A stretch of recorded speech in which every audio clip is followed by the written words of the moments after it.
I'm Sabrina Zainal, and this is Nightline. The top stories. Sabah revenue entitlement. Cabinet to hear AG's view on ruling before finalizing stand. And Thailand halts peace deal with Cambodia after landmine blast injures soldiers.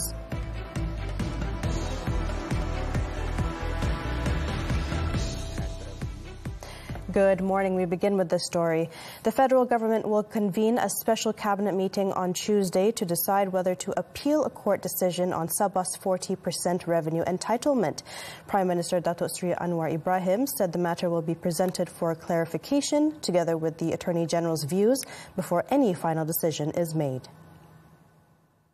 Anwar reiterated that the Madani government remains committed to justice, transparency and the spirit of federalism, ensuring decisions are made in the interests of the people of Sabah and the nation as a whole. Negara ini negara hukum. Ada proses dia. Maka kita dengar dulu hukum negara, kemudian kita putuskan. Bayangan pendirian saya telah sampaikan. Jadi kita mengutamatkan esok setelah bincang dengan jemaah menteri. The Prime Minister was speaking to reporters after officiating the Malaysia Digital Tour in Tawau, Sabah on Monday.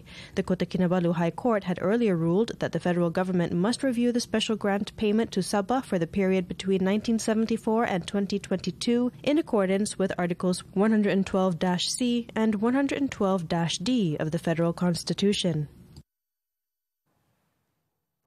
The Prime Minister was also asked to comment on Dato' Iwan Benedict's departure from the federal cabinet after the Entrepreneur and Cooperatives Development Minister officially submitted his resignation letter on Monday.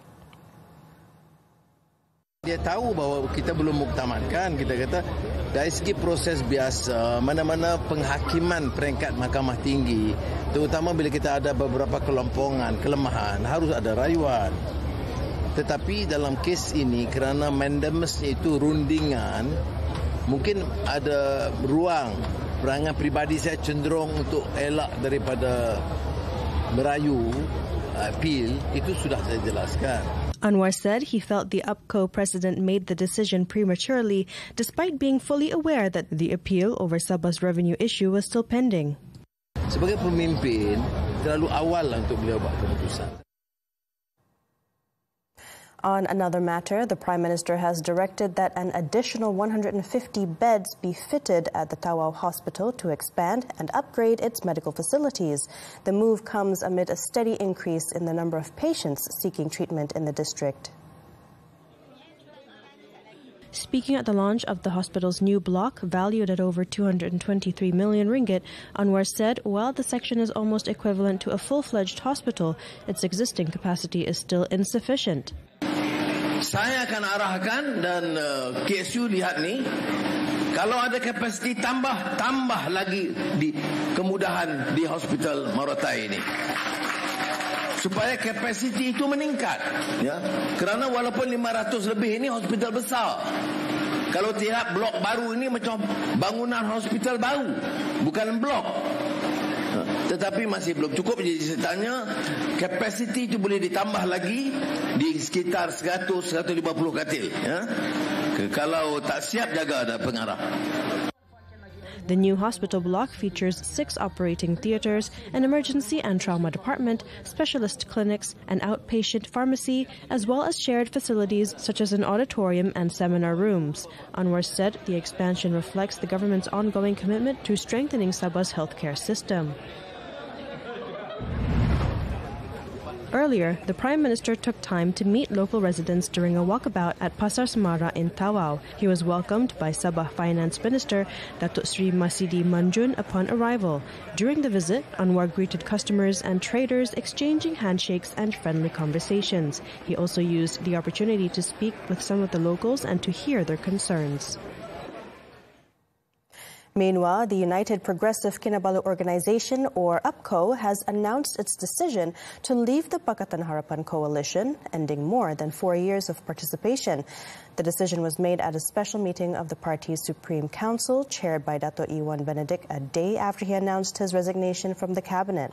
In a post on his official Facebook page, Iwan linked UPCO's exit from PH to Sabah's 40% revenue entitlement. UPCO was a part of Barisan Nasional from 1994 and left the coalition after the 14th general election in 2018.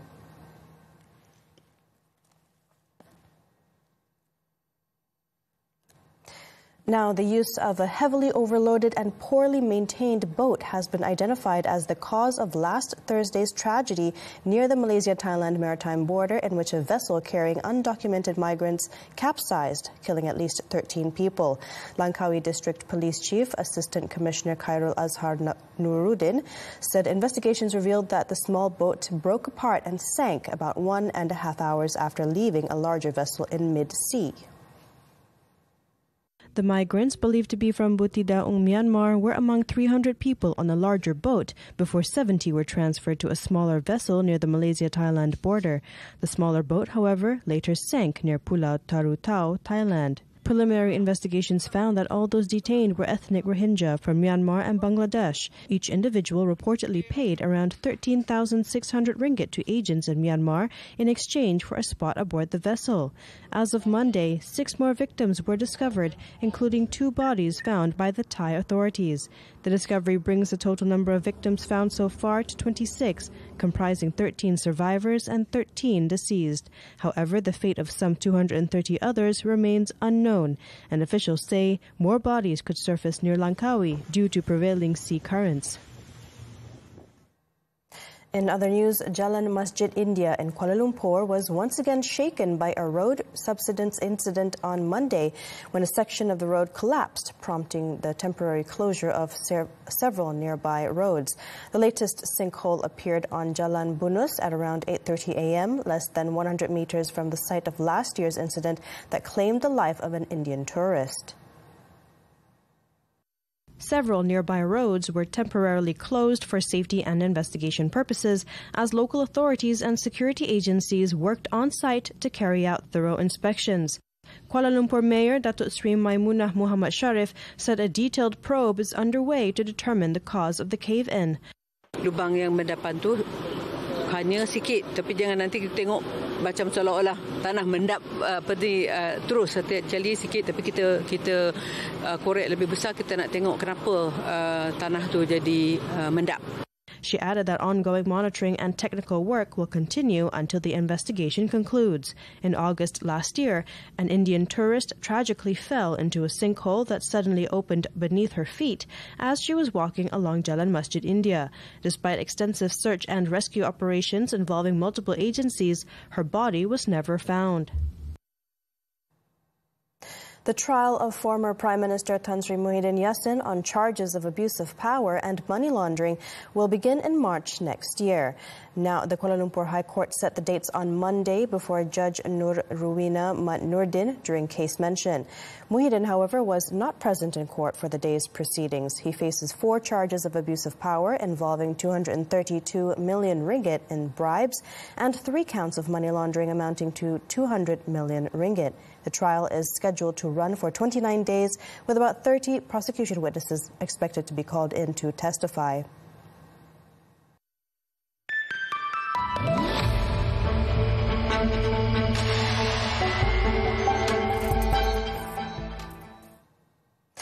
Malaysia's economy recorded a strong performance in the third quarter of this year, despite ongoing global economic challenges. Economy Minister Datuk Sri Amir Hamzah Azizan said statistics show the country's economy remains resilient and diversified across key sectors and markets.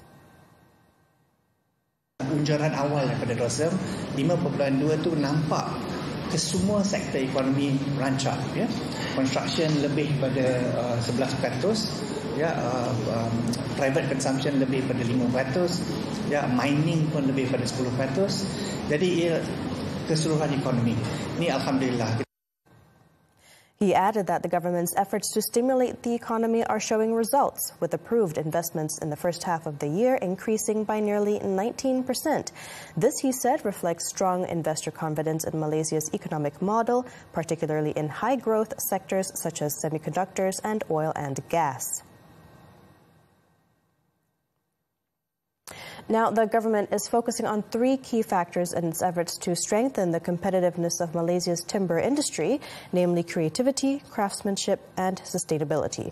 According to Plantation and Commodities Minister Datuk Seri Johari Abdul Ghani, this combination forms the core strategy in elevating Malaysian wood products in the global market. Yang pertama, kita mesti ada kita punya kreatif. Dari segi kita punya wood industry kreatif. Nombor 2, craftsmanship kita mesti bagus, kan?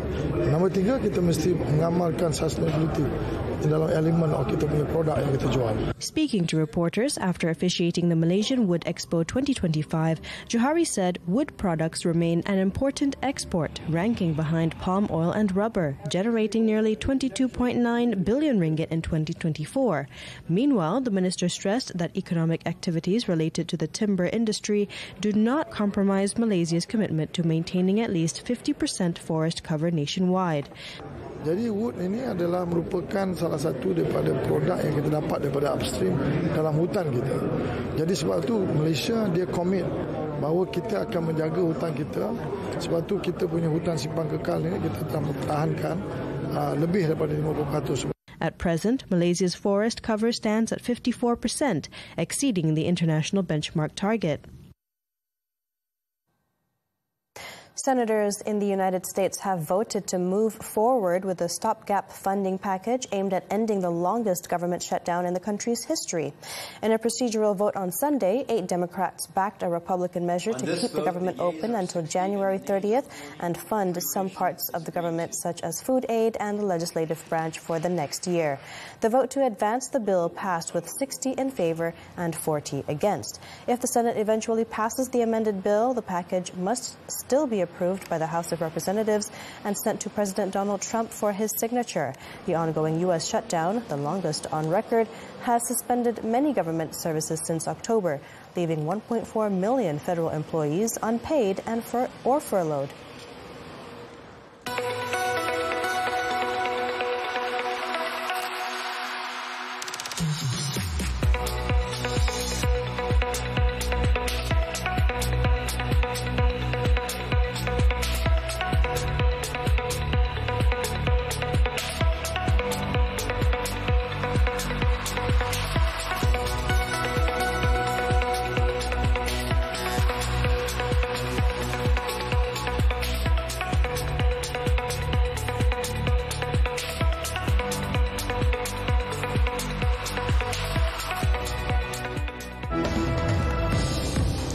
Drugs worth over 8 million ringgit seized. The details after this breather. Michelin innovates through cutting-edge tests, from microscopic compounds to extreme simulated road conditions, so you can trust your tires for longer. Michelin, motion for life.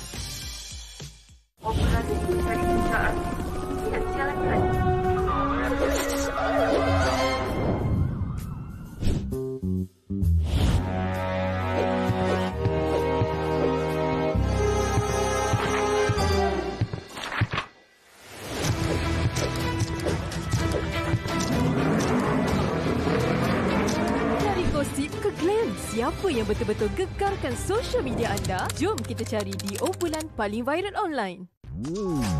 Arif, kalau kereta laba, awak suka kereta macam mana? Okay. Saya suka kereta klasik. Saya mestilah Petong Saga, kereta pertama buatan Malaysia. Arif, lelaki dia suka penampasan bila ada masalah. Awak jangan macam tu. Sekarang banyak kes kesihatan mental lelaki. Awak dah kahwin kan? Kalau nak jumpa mak bapak awak, kena minta kebenaran suami ke? Takkan sampai nak minta. Kena tahulah hak ibu dan bapa selepas anak berkahwin. Musim hujan ribut sekarang ni bahaya. Hati-hati bila lalu kawasan yang banyak pokok. Isnin hingga Jumaat, jam 10 pagi. Eksklusif ditonton dan TV3. Ku hanya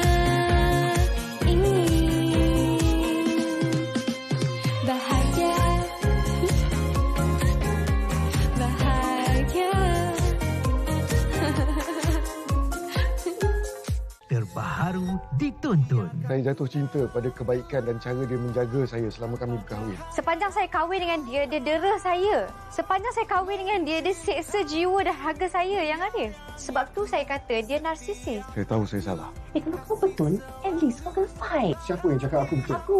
Kalau memang betul dia tak nak bagi cerai, dan itu untuk fasad dia. Sejauh mana permainan dia nak buat perangai macam ni? Muat turun dan layan tonton sekarang. Semua favourite anda di sini. Thanks for staying with us. In Kedah, a farmer was charged in the Jitra Magistrates Court on Monday with murdering his brother-in-law. 38-year-old Muhammad Faizal Awang only nodded in understanding when the charge was read before Magistrate Nur Shaliati Muhammad Sobri. He is accused of killing Nasir Mat Nayan, aged 45, in Jerlun on the afternoon of October 31st. The charge, framed under Section 302 of the Penal Code, carries the death penalty, or 30 to 40 years jail, and not fewer than 12 strokes of the cane if convicted. The court fixed January 12th for mention and document submission, with no bail granted. In the incident, Nasir was fatally slashed in a paddy field, with his head severed. The suspect was later arrested at his home, located about 30 meters from the scene. Urine tests returned negative for drugs, while the suspect's family informed police that he had a history of mental illness. In the meantime, the remand period for filmmaker and singer Wee Meng Chi, or better known as Name Wee, has been extended by 3 days as he maintains his innocence amid ongoing investigations into a Taiwanese influencer's death. Now, Kuala Lumpur Police Chief Datuk Fadil Marsus said the extension was to assist in investigations into the death of a Taiwanese female influencer at a hotel in the capital. On October 5th, 42-year-old Name Wee surrendered himself at the Dangwangi District Police Headquarters to assist in the probe. According to reports, Name Wee was the last person seen with 31-year-old influencer Xie Yun Xin, whose body was found in a hotel bathtub on October 22nd before being sent to Hospital Kuala Lumpur for a post-mortem. The case, initially classified as sudden death, has since been reclassified as murder. However, police have yet to confirm the cause of death, pending toxicology and post-mortem reports. Preliminary findings also reportedly ruled out any immediate signs of struggle or injury. Earlier, Name Wee was arrested for possessing and using drugs and charged in the Kuala Lumpur court on October 24th, to which he pleaded not guilty.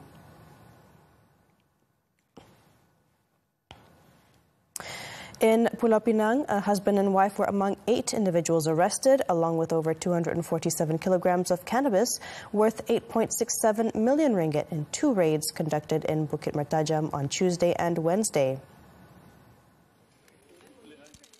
In the first raid, police arrested 5 Malaysians and a British man of Pakistani descent at a rented homestay in Perda, Bukit Mertajam. Follow-up operations then led to the arrest of a local man and his Thai wife, believed to be the main masterminds of the syndicate.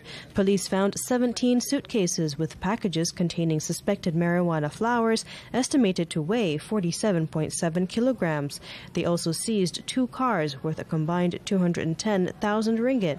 It is believed that the syndicate has been active only since the middle of last month. The suspects, aged between 20 and 37, tested negative for drugs. 4 of them had records for criminal and drug-related offences.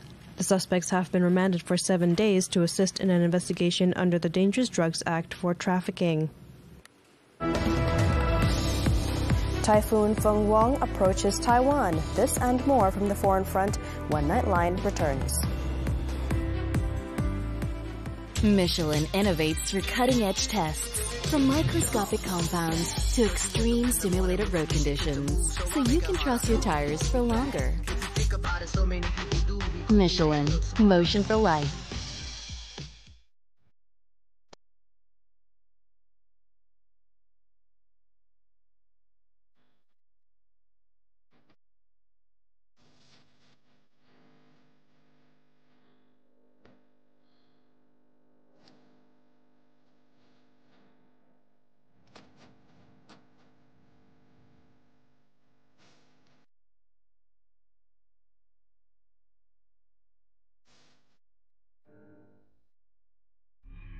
Baby ni dibunuh dan seluruh badan dia dilumuk oleh garam kasar dan disumbat dalam guni. Saya pun sempat bertanya pada dia, pasal apa kamu pukul isteri kamu?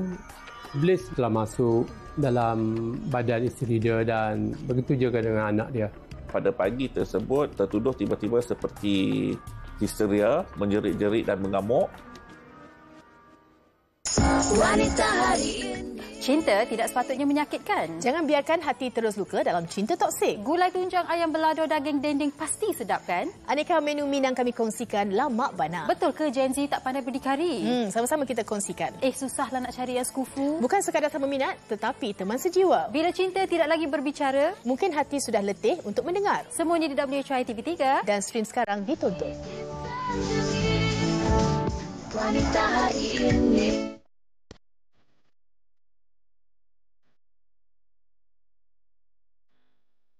Buat teman-teman di Malaysia, Langganan Cinta kini hadir di Kawagam. Beli tiketnya sekarang. We're back with news from the foreign front.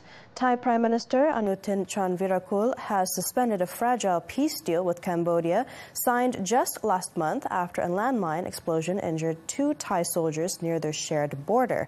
The soldiers were on routine patrol in Thailand's Sisaket province on Monday when they stepped on what the army suspects were newly planted mines. Following this, Anutin said Thailand would freeze all activities under the Kuala Lumpur Peace Accords, a U.S. and Malaysia brokered deal inked in October, including the planned release of 18 detained Cambodian soldiers. He added that implementation of the truce would remain on hold until Thailand's unspecified demands are met.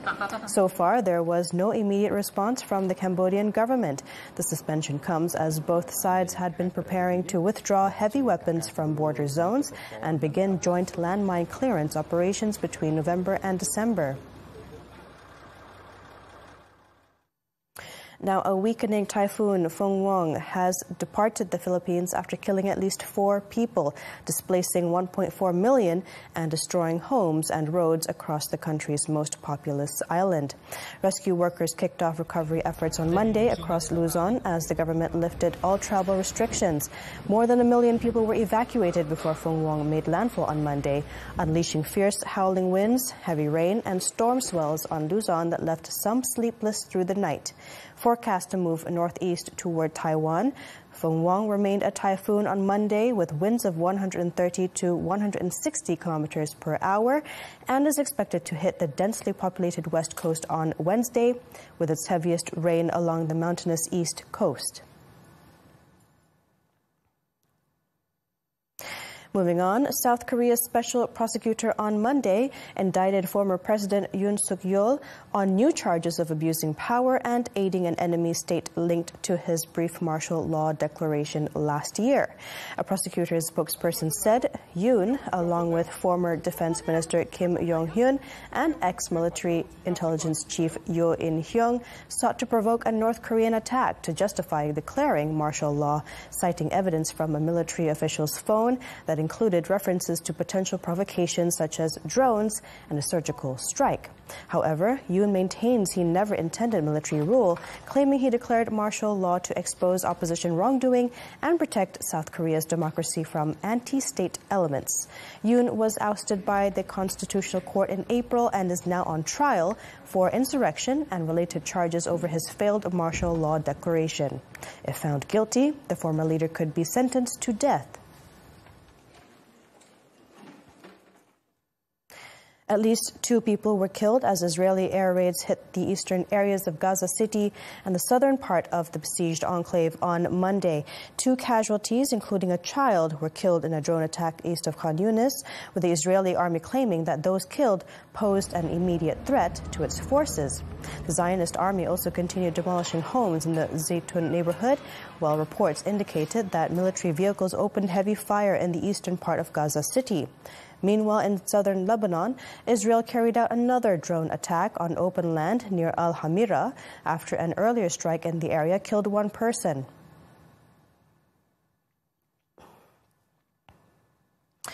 At least 8 people were killed in an explosion in a densely populated district of New Delhi on Monday night. 11 other people were reportedly wounded in the blast, which occurred in a car near the Red Fort metro station. Authorities reported that at least 6 vehicles and 3 auto rickshaws caught fire, but firefighting teams have since extinguished the flames. Police said the case is under investigation and the Uttar Pradesh region has been put on red alert in the wake of the blast.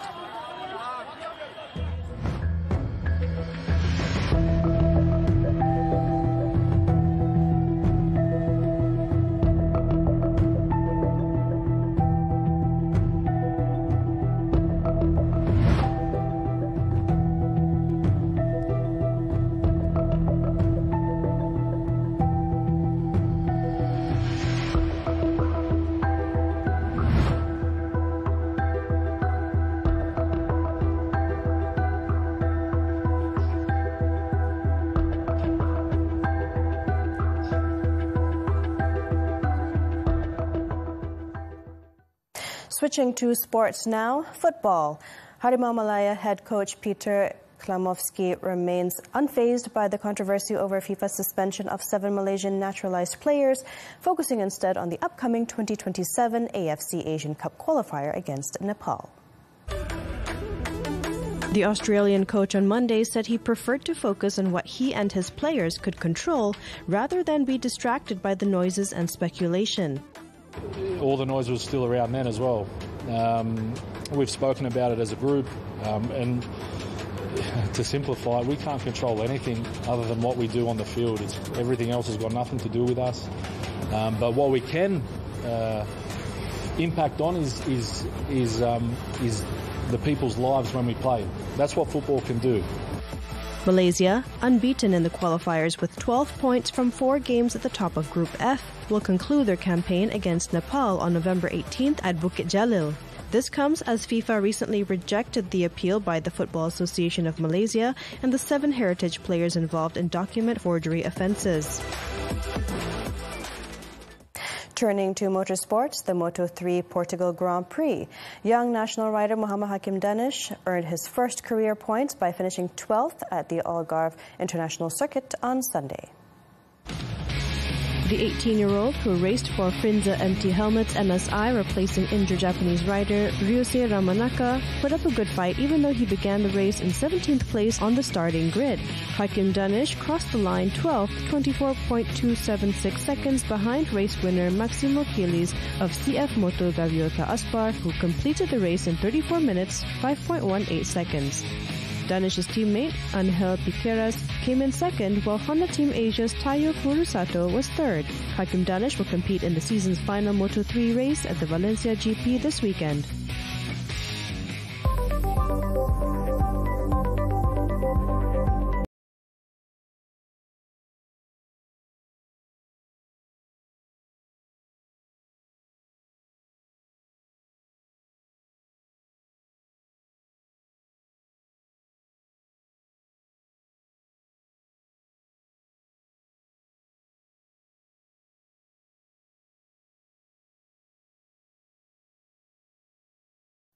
And that concludes Nightline this time around. Before we leave, let's take a look at the Pochella Shaggy Dog Show in Nairobi, which gave dog owners a chance to dress up their 4-legged friends. With that, I'm Sabrina Zainal. Thank you for watching and stay safe.